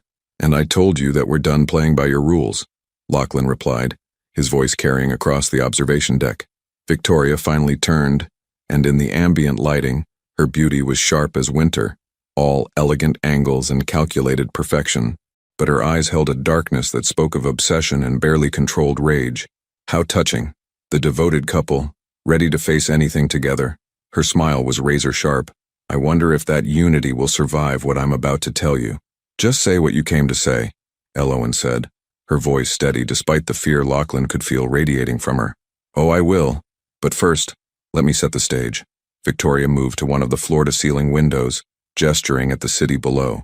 "Do you see that building there? The one with the red lights? That's the Children's Protection Service's headquarters. They work very closely with international law enforcement when cases involve child endangerment." Lachlan's jaw clenched. "If you've contacted social services with false allegations..." "False?" Victoria's laugh was like breaking glass. "Oh, Lachlan, you still don't understand. The allegations aren't false. They're just complicated." She pulled out a tablet, swiping to reveal documents that made Elowen's face go ashen with recognition. "Tell me, Elowen, do you remember Dr. Marcus Whitfield?" The name hit Elowen like a physical blow. Lachlan watched her sway slightly, her hand reaching out to steady herself against the glass. "I can see that you do," Victoria continued with satisfaction. Dr. Whitfield was the attending physician when your twins were born prematurely in Portland. Very dedicated doctor. Very thorough in his record-keeping. What are you talking about? Lachlan demanded, moving protectively closer to Elowen. I'm talking about medical fraud, identity theft, and child endangerment charges that could send your beloved Elowen to prison for 10 years. Victoria's voice carried the satisfaction of someone holding all the cards. You see, when our dear Elowen disappeared after your divorce, she didn't just change her name. She assumed a completely false identity. Elowen's breathing had become shallow, but she forced herself to speak. I had to protect myself and the babies. Protect yourself by using a dead woman's social security number, by forging medical histories and birth certificates. Victoria's eyes glittered with malicious triumph. The identity you've been living under belongs to one Elowen Hart, who died in a car accident in Nevada 3 years ago. A very convenient death for someone who needed to disappear. The accusation hung in the air like poison. Lachlan looked at Elowen, seeing not guilt but the exhausted resignation of someone whose deepest secret had finally been exposed. Is it true? He asked quietly. Elowen closed her eyes, her voice barely above a whisper. Yes. You see, Lachlan, Victoria continued, circling them like a shark scenting blood. Your precious Elowen isn't just the wronged wife seeking to protect her children. She's a fugitive who's been living under a stolen identity, who gave birth to those babies using fraudulent documents, who's been claiming medical benefits and government assistance under false pretenses. Why? Lachlan asked, his voice rough with confusion and pain. Elowen opened her eyes, meeting his gaze with a mixture of love and desperation. Because I couldn't use my real name. Because if I'd filed for divorce as Elena Morrison instead of Elowen Hart, you would have found me in a day. The words hit him like lightning. Elena Morrison. My real name. The name on my birth certificate. My Stanford transcripts. My original employment records. Tears were streaming down her face now. The name that would have led you straight to my mother's medical files, to the debt collectors, to everything I was trying to escape. Victoria moved closer, sensing the kill. Elena Morrison, who embezzled $200,000 from her previous employer before coming to work for you, Lachlan, who used that stolen money to pay for her mother's experimental cancer treatments, who's been running from federal fraud charges for 5 years. That's not... Elowen started to protest, but Victoria cut her off. Isn't it? The money went missing from Hartwell and Associates the same week you left that job. Convenient timing, wouldn't you say? I didn't steal anything, Elowen said, her voice gaining strength. I borrowed it. I was going to pay it back. With what money? You were drowning in debt, your mother was dying, and you had no way to repay what you'd taken. So you ran, changed your name, forged your credentials, and convinced Lachlan Pierce to marry you under false pretenses. Lachlan felt the foundation of everything he thought he knew crumbling beneath his feet. Elena, he said softly, testing the unfamiliar name. It doesn't matter what my name is, she said fiercely. It doesn't change who I am, or what we've been to each other, or what our children mean to us. Doesn't it? Victoria's voice carried false sympathy. Because I have to wonder, Lachlan, how much of the woman you fell in love with was real? How much was just another carefully constructed lie? Stop. The word came out harder than Lachlan had intended. Just stop. Victoria raised an eyebrow. Excuse me? I said stop. Lachlan moved to stand beside Elowen, taking her hand in his. You want to know how much of her was real? All of it.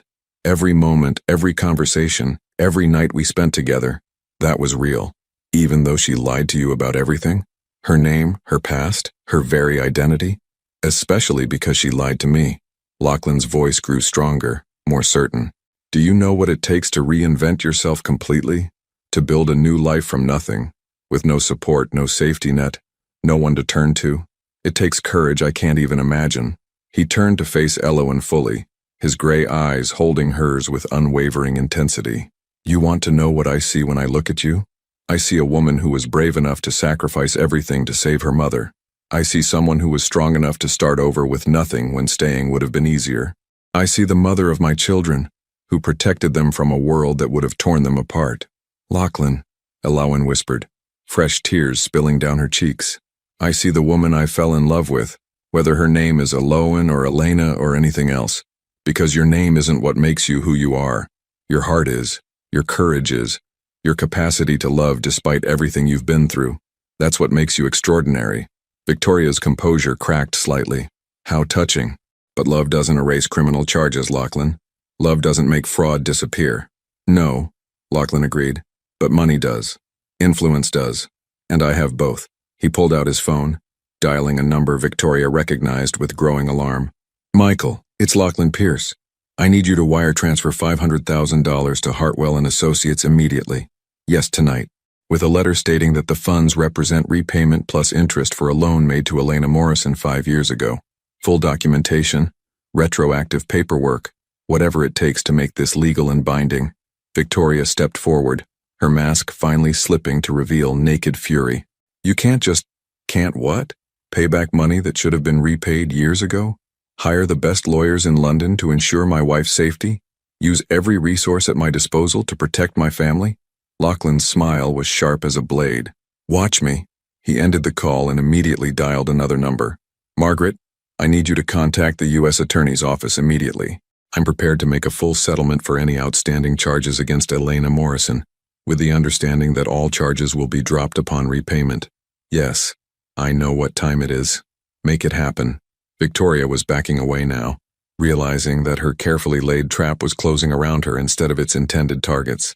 This won't work, she said desperately. The identity fraud, the false documents, will be handled by the immigration lawyers I'm hiring tomorrow morning, Lachlan said calmly.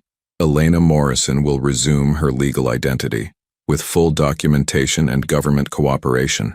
The transition will be seamless. The children's birth certificates will be amended to reflect their mother's correct legal name. All medical records will be updated accordingly. Everything will be legitimate. Victoria stared at him in shock. You're willing to do all of this? Risk everything you've built, spend millions in legal fees, possibly face charges yourself for aiding a fugitive? Lachlan looked at Elowen, at Elena, and felt the last piece of his old life fall away. I'm willing to do anything for my family, he said simply, because that's what love means. Not just the easy parts, not just when it's convenient. All of it. The messy, complicated, frightening parts too. He turned to Victoria one final time. So here's what's going to happen. You're going to delete every photo, every document, every piece of information you have about my wife and children. You're going to disappear from our lives completely. And if you ever threaten my family again, you'll discover exactly how ruthless I can be when someone I love is in danger. Victoria's face was white with rage and defeat. This isn't over. Yes, Lachlan said quietly. It is. As Victoria stalked toward the elevators, her heels clicking angrily against the floor, Elowen turned to face the man she loved. Elena Morrison, he said softly, testing the name again. Are you angry? I'm proud, he said, cupping her face in his hands. I'm proud of your strength, your sacrifice, your courage. I'm proud that you trusted me enough to let me fight for you. I love you, she whispered. Whatever name I use, whoever I am or was, I love you. I love you too, Elena Morrison. Elowen Hart. Mrs. Pierce, if you'll have me. He smiled, and for the first time in weeks it reached his eyes. I love all of you. Every part, every secret, every beautiful, complicated piece of who you are. Below them, London glittered like scattered diamonds, and somewhere in the city their children were sleeping safely, protected by love and money, and the promise of a future built on truth instead of fear. And high above it all, in a tower of glass and steel, a man who had spent his life avoiding risk finally understood that the greatest risk of all was not loving completely. 2 years later, the morning sun filtered through the tall windows of their Cotswolds home, casting golden rectangles across the hardwood floors where toy trains and picture books lay scattered in comfortable chaos.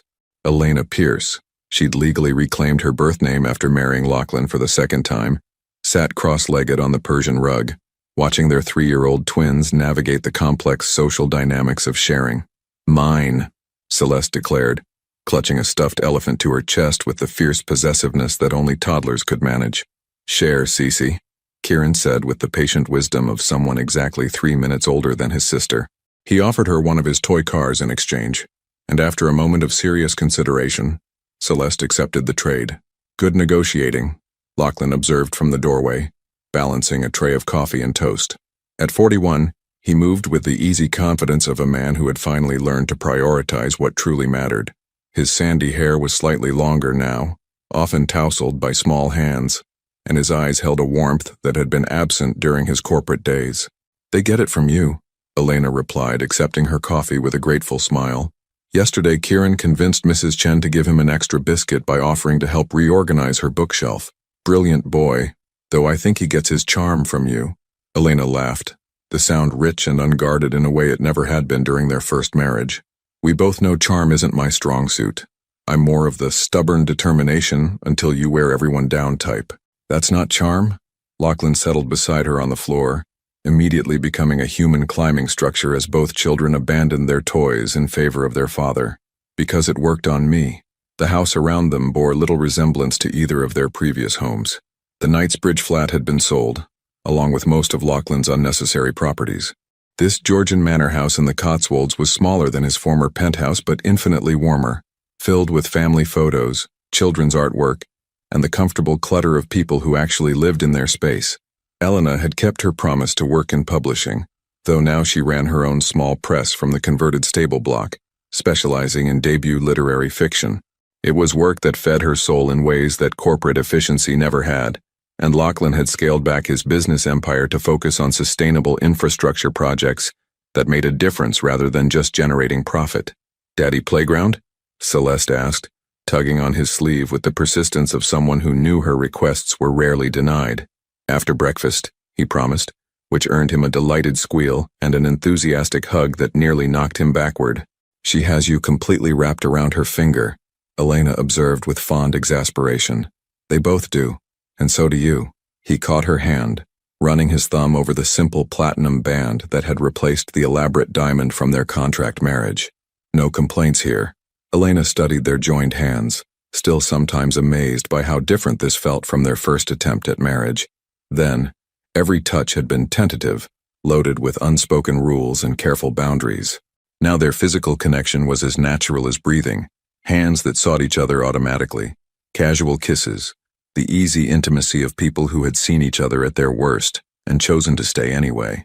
"Do you ever miss it?" she asked quietly. "The old life? The power, the control, the simplicity of only having to worry about yourself?" Lachlan considered the question while Kieran climbed onto his shoulders and Celeste settled into his lap, both children taking his attention for granted in the way that only beloved children could. "I miss the 8 hours of uninterrupted sleep," he said finally, earning a laugh from Elena. "And I miss being able to have adult conversations without someone asking for juice boxes in the middle of important sentences." "Juice!" Celeste announced as if summoned by his words. "See?" He dropped a kiss on her dark hair, so like his own, before continuing. "But miss the isolation, the fear of vulnerability, the emptiness of measuring my worth by profit margins?" He shook his head. "Never. Even when Kieran had that fever last month and we spent 3 days in the hospital convinced he was seriously ill. Especially then, because that was the moment I realized that all the money in the world is worthless if you don't have people to worry about." He shifted Celeste more comfortably, noting the way she immediately snuggled closer. "The terror I felt when he was sick was proof that I'm finally alive in ways I never was before." Elena's eyes softened with understanding. She'd watched him transform over the past 2 years, had seen him learn to father their children with a tenderness that sometimes brought tears to her eyes. He read bedtime stories with elaborate character voices, pushed them on swings until his arms ached, and had once spent an entire weekend building an elaborate blanket fort in the living room, just because Celeste had mentioned wanting a castle. "Mrs. Chen called yesterday," Elena said, settling back against the sofa with her coffee. "She wants to know if we'll bring the children to visit Portland this summer." "What did you tell her?" "That I'd talk to you. Portland holds complicated memories." Lachlan nodded, understanding the weight behind her words. The small apartment where she'd struggled alone, the NICU where their premature babies had fought for life while he remained oblivious to their existence, the bookstore where she'd worked for minimum wage while raising twins. It was a chapter of their story that still carried pain despite its ultimate resolution. "We should go," he said finally. "The children should see where they were born, meet the people who helped you when I couldn't. Mrs. Chen was your family when you needed one most. It won't be easy. The important things never are." He met her eyes over Kieran's head. "But we're stronger now, and I want our children to understand their whole story, not just the fairy tale ending." Kieran had fallen asleep against his father's shoulder, exhausted by the morning's excitement. Celeste was fighting sleep, but losing, her eyelids drooping despite her determined attempts to stay awake. "Nap time," Elena observed. "5 more minutes," Lachlan said, reluctant to disturb the peaceful moment. I have a conference call with the Singapore team later, but right now, this is exactly where I want to be. Elena studied his face, noting the complete absence of the restless energy that had once driven him from meeting to meeting, deal to deal. Success now meant something entirely different, measured in bedtime stories read, scraped knees kissed, family dinners shared around a table that bore the marks of art projects and homework sessions. "Do you think they'll understand someday?" she asked. "When they're older, when they learn about the contract marriage and the scandal and everything we went through to get here? I think they'll understand that love isn't perfect or simple or easy. I think they'll understand that sometimes the best things in life come from the most complicated beginnings." He shifted to look at her directly. "And I think they'll be proud that their parents fought for each other instead of giving up when things got difficult, even when I lied about my identity for 2 years.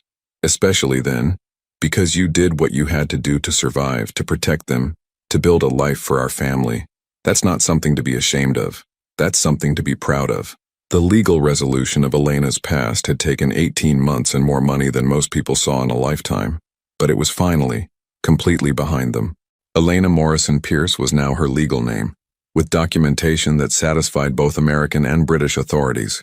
The children's birth certificates bore the correct information, their medical records were seamless, and the shadow of Victoria Ashworth's threats had been relegated to an unpleasant memory. Victoria herself had disappeared from their lives as completely as she'd entered them, though Lachlan occasionally received updates from his security team about her whereabouts. She'd started a new company in Hong Kong, seemingly focused on legitimate business ventures rather than personal vendettas. He hoped, for everyone's sake, that she'd found whatever peace had been driving her destructive behavior. "Juice, Mama," Celeste mumbled sleepily, her request more automatic than urgent. "After your nap, sweetheart," Elena said softly, stroking her daughter's hair. "Promise? Promise." The simple exchange, the kind of ordinary moment that filled their days now, reminded Lachlan of how profoundly his definition of success had shifted. 2 years ago, promises were contracts, negotiations, strategic advantages. Now they were sacred commitments to small people who trusted him completely. His phone buzzed with a text from James, who had followed them to the Cotswolds and now managed their much simplified household with the same dedication he'd once applied to Lachlan's corporate schedule. "Singapore team requesting to move call earlier. Shall I reschedule for after nap time?" Lachlan typed back quickly. "Yes. Family time is non-negotiable." Elena noticed the exchange and smiled. "Remember when you used to take calls during dinner? I remember when I used to think business calls were more important than family dinner. Different person, different priorities. Better person," she corrected gently. "Person who finally learned what actually matters." Both children were fully asleep now, Kieran snoring softly against his father's shoulder while Celeste had curled into a perfect ball in Lachlan's lap. The morning sun had shifted, painting new patterns across the floor, and somewhere in the kitchen, their housekeeper was quietly preparing lunch. "We should put them down in their beds," Elena said, though she made no move to get up. "We should," Lachlan agreed, also staying perfectly still. They sat in comfortable silence, reluctant to break the spell of the moment. Outside, the Cotswolds countryside stretched in rolling green hills dotted with sheep and ancient stone walls. It was peaceful in a way that Lachlan's former life had never been, quiet enough to hear birds singing and wind moving through trees instead of traffic and construction and the constant hum of urban ambition. "I love you," Elena said suddenly, the words emerging without preamble or explanation. "I love you too," he replied immediately. "All of you. Forever. Even when I'm stubborn and overthink everything and insist on reading the children educational books instead of just fun stories. Especially when you do all of those things. Though I notice you've started adding more picture books to the rotation. They wear me down. Between you and the twins, I'm completely outnumbered by people who think bedtime stories should be entertainment rather than learning opportunities. Good thing you love us anyway. Best thing," she corrected. Later, after the children were settled in their beds and Lachlan had finished his conference call, they would walk through the village to pick up groceries, stopping to chat with neighbors who knew them simply as the Pierce family, rather than as tabloid headlines or business titans. They would prepare dinner together while the twins helped by sorting vegetables and stealing tastes of everything within reach. After bedtime stories and goodnight kisses, they would sit in their garden with glasses of wine, planning Kieran's upcoming birthday party and discussing Elena's latest manuscript submission. They would make love with the unhurried passion of people who had all the time in the world, and they would fall asleep with her head on his shoulder and his arm around her waist. It was an ordinary life, the kind that millions of people lived without fanfare or recognition. But for two people who had nearly lost each other to fear and pride and the weight of their own complicated histories, it was extraordinary in its simple perfection. "What are you thinking about?" Elena asked, noting the distant look in his eyes. "Just this. All of it. How different everything is from what I thought I wanted. Better or worse. Immeasurably better. So much better that I can't even remember who I was before you. Before them." He gestured toward the stairs where their children slept. "Sometimes I look back at my old life and it feels like it belonged to someone else entirely. It did, in a way. We're both different people now. Better people. Happier people," she corrected. "More honest. More brave. More tired," he added with a laugh which earned him a gentle elbow to the ribs. "Worth it, though. Every sleepless night, every temper tantrum, every moment of chaos. Completely worth it." Elena curled closer to him on the sofa, fitting against his side with the ease of long practice. Outside, the afternoon was growing warm, and somewhere in the distance, church bells chimed the hour. It was peaceful and perfect, and exactly the life neither of them had known they wanted. "No regrets?" she asked, the question that had become their private ritual. "Only one," Lachlan replied, his standard response. "Which is? That it took us so long to get here." Elena smiled, pressing a kiss to his jaw. "We got here when we were ready, when we were brave enough to choose love over fear, when we learned that the greatest risk isn't loving someone, it's not loving them enough." They sat together in the golden afternoon light, surrounded by the evidence of their love and their courage, and their commitment to choosing each other every day. Their children slept peacefully upstairs, secure in the knowledge that they were wanted and cherished. Their future stretched ahead of them, uncertain in its details but absolutely certain in its foundation. It wasn't the fairy tale ending that movies promised, with perfect people making perfect choices. It was something better, the real-life ending that came from flawed people choosing to fight for each other, to grow together, to build something beautiful from the broken pieces of their past. And in a world that often seemed to reward cynicism over hope, their love stood as proof that sometimes, against all odds and expectations, the brave choice was also the right choice. Sometimes, love really was enough. Would you have made the same choice when faced with the decision between safety and love? Your participation means a lot to the channel. Please share your thoughts in the comments. Thank you for watching. If you enjoyed the story, please subscribe to our channel and leave a comment below letting us know what you thought. Your feedback and support mean a lot to us. Stay tuned for more exciting stories.